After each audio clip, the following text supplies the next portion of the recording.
What is DoD 8140 and 8570?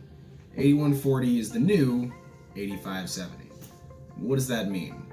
Basically, it's a checklist of requirements you have to meet in order to get a particular set of IT and IT security level type of jobs.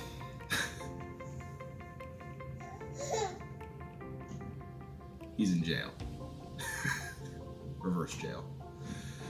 8570, if you go on Google, type in 8570 or 8140 chart. And those charts will give you a checklist of requirements to meet to make IAT and IAM level 1, 2, and 3. For most employers, you have to meet at least level 2.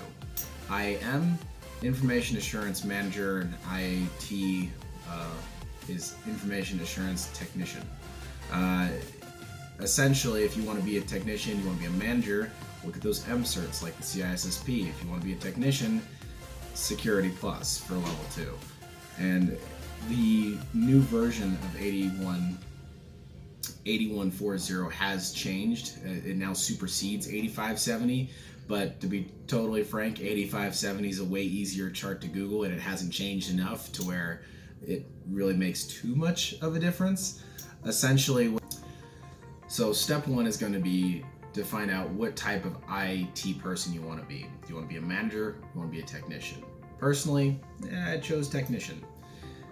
Then you're going to go ahead and start out in the field by getting that cert, because they can't hire you under 8570 or the new 8140, 8140. They can't hire you unless you have, unless you meet the certification requirements. Doesn't matter what your degree is, doesn't matter if you have 30 years of experience. If you don't have that Sec Plus or the the CISSP for whatever position you're applying for, if it requires it, they can't help you.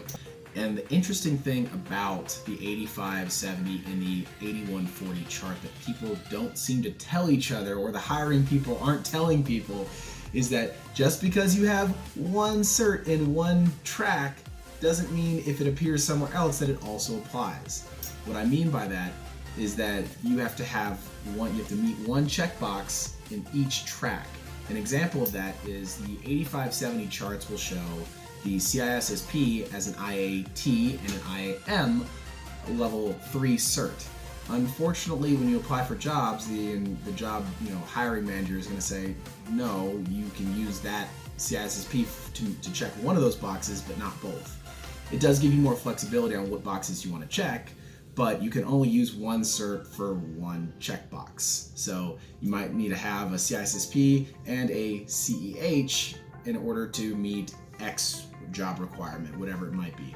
Or you might need to have the CISSP and a Sec Plus, or the Sec Plus and the CEH, or you see the combinations go on and on and on. But you have to use one cert for one checkbox. So if you see your cert appear in 2 different locations on the chart, that doesn't necessarily mean that you can use it twice. You can use it once.